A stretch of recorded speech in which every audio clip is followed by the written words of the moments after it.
from the Don and Lorena Meyer studio at the University of Nebraska-Lincoln College of Journalism and Mass Communications, this is Nebraska Nightly. Good afternoon, and welcome to Nebraska Nightly. I'm Parker Thompson.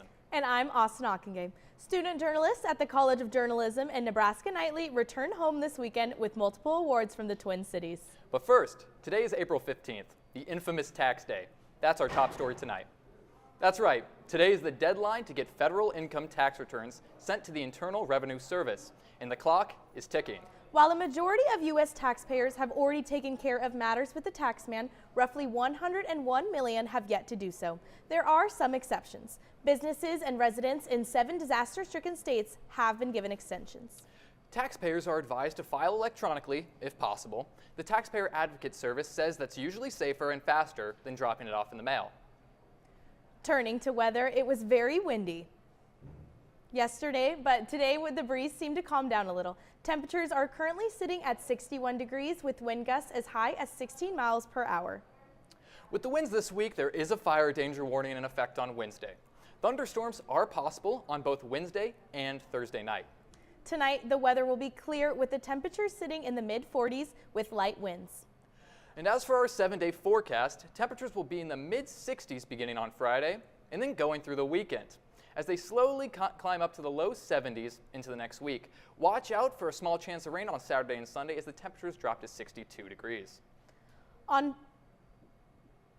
On Thursday, March 20th, the National Weather Service announced the suspension of weather balloon releases in multiple locations, including the Omaha Weather Office. They cited lack of staffing and the need to keep their limited staff busy with other jobs as the reason. The staffing shortage is expected to persist due to the federal hiring freeze announced in January. Associate Professor of the practice Don Kopaz talked about what this might mean for the future. When you think about forecasting severe weather, local conditions are really important, right? The difference between even here in Lincoln and Omaha can be pretty significant in terms of the thunderstorm environment. And so having those details are really important when trying to make a severe thunderstorm forecast. So it's important for us to have as many, you ask any meteorologist and they're gonna say more observations is better, right, are better. But it's not just for us locally, right? Not having that data affects the forecast downstream, right? Because we feed this data into weather models twice a day. And now for Omaha, we don't have any data going into the models, right, for that location. And then we have the location here in North Platte that has data going in once a day. And so our weather forecasts are adjusted based on that data that goes into the weather models. And so if we don't have the data, then we don't have as much information to work from. And our forecasts are going to be less accurate. This data is crucial to predicting severe weather, just like the EF4 tornado that touched down in Omaha last year. As we head into tornado season, there are 2 things Professor Kopaz wants people to know. Make sure first and foremost that you have some way to receive or multiple ways to receive warnings and watches, right? So we always say be weather aware, right? And that means have a way to stay informed. And so that might be your local weather station. A lot of times they'll have weather apps. There are other freely available apps out there that can help give you watches and warnings on your phone. And so I think that would be first and foremost is just be aware if you're going to be heading out, you know, and spend the afternoon playing ball in the fields, right, to know whether there's a chance for storms and then have a way to be warned for it. And then I think the other piece to that is just knowing what to do in terms of safety, right, taking cover, like if there is risk for lightning, if there's a severe thunderstorm or tornado coming your way, right, where should you be? And that should be, right, interior room, lowest level of the building. So just knowing your risk and then knowing what to do in response to that. For more information on how you can prepare for any severe weather, visit Weather Ready Nation at the URL on your screen or search National Weather Service Weather Ready Nation. Runners gather every spring to race in the Run for Hope event to bring education to children in India and Bangladesh. More than 500 community members supported the cause last Saturday by running a 5K or 10K race. Runner Kenny Tran placed 7th in the men's 5K. Tran says he's been supporting this cause for many years, and he runs to give hope to others. They're helping the community, not just in Lincoln, but all over the world. So just good to support them and come out here and run. And every $15 earned will send a backpack with free school supplies across the sea. To learn more about bringing education to disadvantaged children around the world, visit the Hope Ventures website. This past weekend, students from the College of Journalism and Mass Communications attended the Midwest Broadcast Journalists Association convention in the Twin Cities and returned home with some hardware. On Friday, students won 11 of the 24 Society of Professional Journalists Mark of Excellence Awards. They had finalists in categories including Best All-Around Radio Newscast by 90.3 KRNU, Investigative Reporting, Food or Restaurant Journalism, and In-Depth Reporting for Nebraska News Services. The Cecilia Perez Story. Then on Saturday, the Co-JMC took home 18 Eric Severid Awards, including 13 First Place Awards. Winners included Professor Barney McCoy for his documentary Running Towards the Fire, a war correspondence story, KRNU's coverage of the 2024 presidential election, 2 podcasting awards, and 5 sports department awards for play-by-play, reporting, and sportscasts. Congratulations to all the finalists and winners from the College of Journalism and Mass Communications. The Nebraska Board of Regents recognized a College of Journalism and Mass Communications advisor last week. Co-JMC advisor Karez Hassan was awarded with the University of Nebraska Staff Kudos Award at the Board of Regents meeting this past Friday. Hassan says the award means a lot to her, but came as a pleasant surprise. It made me really nervous just because I was like, oh, I got this really fancy award. I don't know what to do. And so, but it humbles me because I do what I do because I really enjoy my job, not because I was expecting something in return. Coming up on Nebraska Nightly, LPD is cracking down on drivers for the Easter weekend. And a look at Nebraska's eSport Club after the break.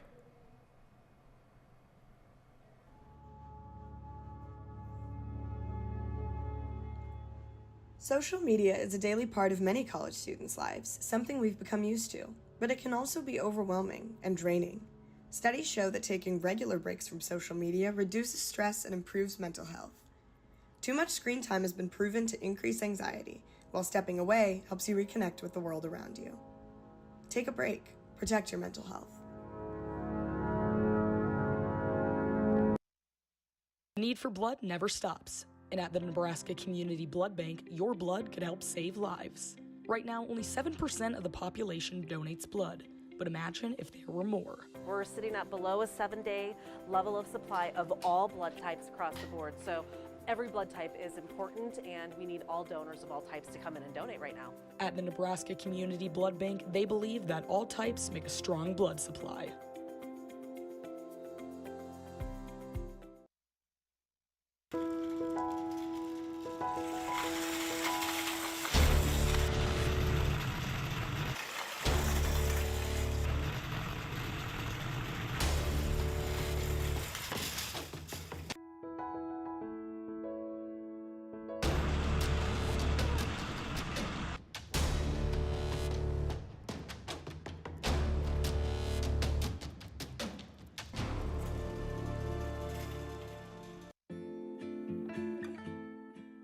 Many of the brands you love don't love animals like you do.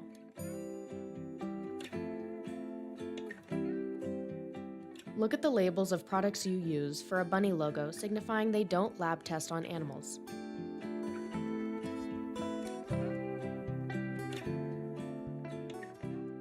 Check the label for those who aren't able. Start making the shift by visiting crueltyfreekitty.com today. Welcome back to Nebraska Nightly. Lincoln Police Department will be conducting an impaired driving project during the upcoming Easter weekend. The project will take place from April 18th to 20th, a period when LPD expects increased drug and alcohol use. LPD will deploy additional officers outside their normal shifts. LPD says people under the influence should arrange for sober rides. Driving under the influence is not only illegal, but poses a threat to everyone on the road. A first-time DUI conviction results in fines, license suspension, and possibly jail time. Drivers who seriously injure others while impaired can face felony charges and prison. At UNL, esports is more than just a hobby. It's a growing community that brings students together. Whether competing in high-stakes matches or simply connecting over a shared love of gaming, the UNL Esports League provides a space for players of all skill levels to get involved. As Nebraska Nightly's Kyle Russell reports, the club is helping esports thrive on campus.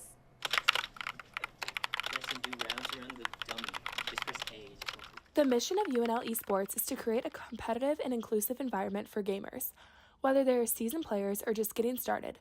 From strategy-heavy team battles to classic titles like Super Mario Bros., the club offers a wide range of games to engage students and build connections. Club president Z. Given first got involved after attending a UNL Esports event and experiencing firsthand how gaming can transform the college experience. Finding a club where basically I could be myself and kind of talk with people who also have these similar interests basically saved my entire college experience. Now the club is looking beyond just competition, working to secure scholarships for student gamers and grow its presence in the national esports scene. We offer up to 10 scholarships every single year. They're all partial scholarships as well. And they are, I think it's $6K for in-state and $12K for out-of-state. And that is, it's really awesome that we can just even offer that for every year, and like it's just exciting and stuff, and we're really happy that we're. With a growing presence on campus, UNL Esports continues to expand its reach, partnering with national esports organizations and streaming platforms. The club is actively recruiting new players, content creators, and competitive teams to represent the university. I think esports has a bright future. There are a lot of people into esports. It's only going to grow as time goes on. There's going to be more of them. There's going to be more progressive. Colleges will start to pick it up more too. I really hope that esports at Nebraska will have a bright future. We're starting to get the ball rolling. It took a little bit, but we're starting to get there. Whether in the gaming arena or online, UNL Esports is proving that gaming is for everyone, and that community isn't just a goal, it's a lifestyle. Kylie Russell, Nebraska Nightly. Coming up on Nebraska Nightly, Nebraska football is in full swing for spring practice. And 2 transfers commit to women's basketball, all after the break. Okay, so how about this much? I don't know. Well, how about this much? I don't know. How about... Actually, I don't know. Okay, maybe this much? I don't know. The very tip of your pencil, a fraction of a raindrop, 3 grains of salt. That's how much it takes for a dose of fentanyl to become lethal. Learn more at realdealonfentanyl.com.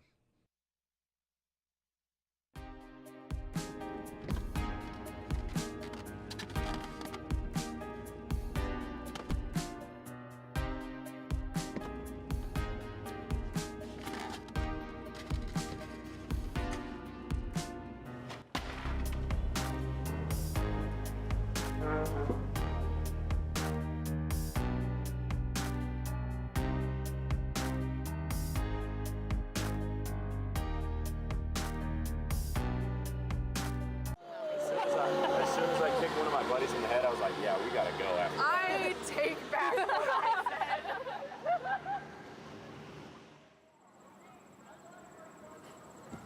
Hey, done for the day? Yeah, just kind of maxed out on people. Is there anything you wanted to talk about? You know, thanks for asking. I have been feeling just kind of off lately. Do you want me to Concerned about a friend? Just ask and refer them to counseling and psychological services at UNL.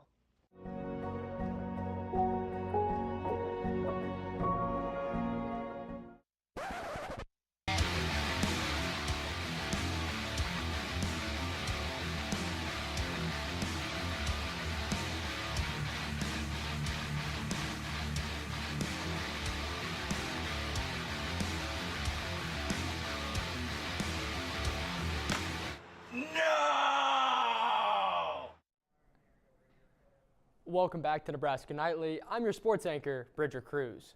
Husker baseball is in action today in just an hour down the road at Charles Schwab Field, taking on in-state rival, the Creighton Blue Jays. First pitch is set for 6 p.m. Central Time.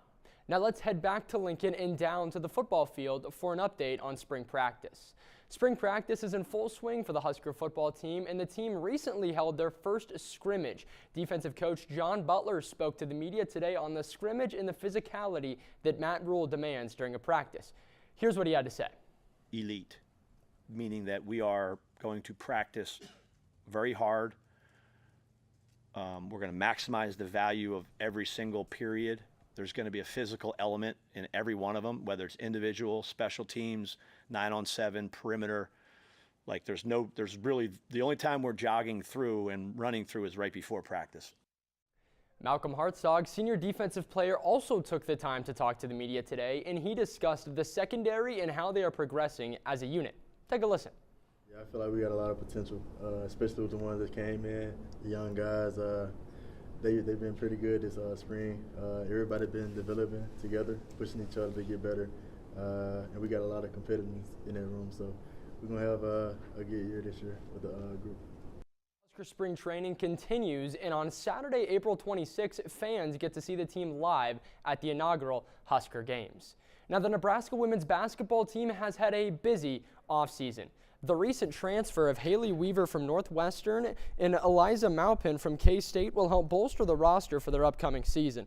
The Huskers return a lot of talent, but will lose their star in Alexis Markowski. These transfers are a big step in building a dynamic roster for the 2025-2026 season. You know, Bridger, it's a really exciting time for Husker athletics right now, especially our softball team. How do you think the season has gone for them so far, and what do you expect? You know, for this softball team this year, it has been so much fun to watch. They recently, last weekend, just broke their program home run record, 77 for them already in this season, and the rest of the season is going to be great for them, and I can't wait to keep watching it. Yeah, I can't wait either.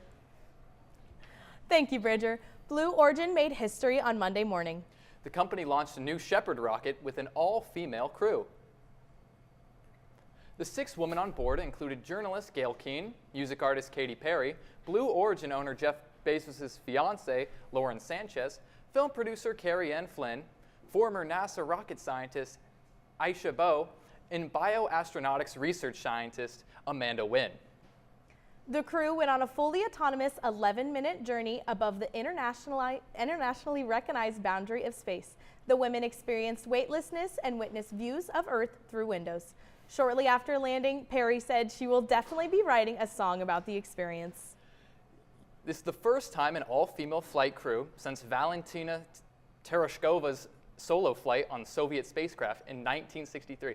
You know, when they came back to Earth, the first thing they did was kiss the ground. I think that's the exact same reaction I would have had. Yes, I am absolutely terrified of heights, so I would be much happy to be back on the ground. Yeah. The rest of the work week is looking like a nice one. Let's check out the forecast before your Easter weekend. Tomorrow we'll have a bright and clear 81 degrees in the afternoon, following a cooler 58 degrees in the morning. You can go ahead and keep those shorts out for Thursday with a high of almost 90 degrees and a low of only 49. Unfortunately, temps will take a bit of a drop on Friday with some cloudy skies with a high of 65 and a low of 39. Well, thank you so much for watching Nebraska Nightly. You can find us on X and Instagram at Nebraska Nightly. Tune in tomorrow and Thursday for our daily update shows at 4:30, and then on Friday for our live newscast, also at 4:30. Have a great evening.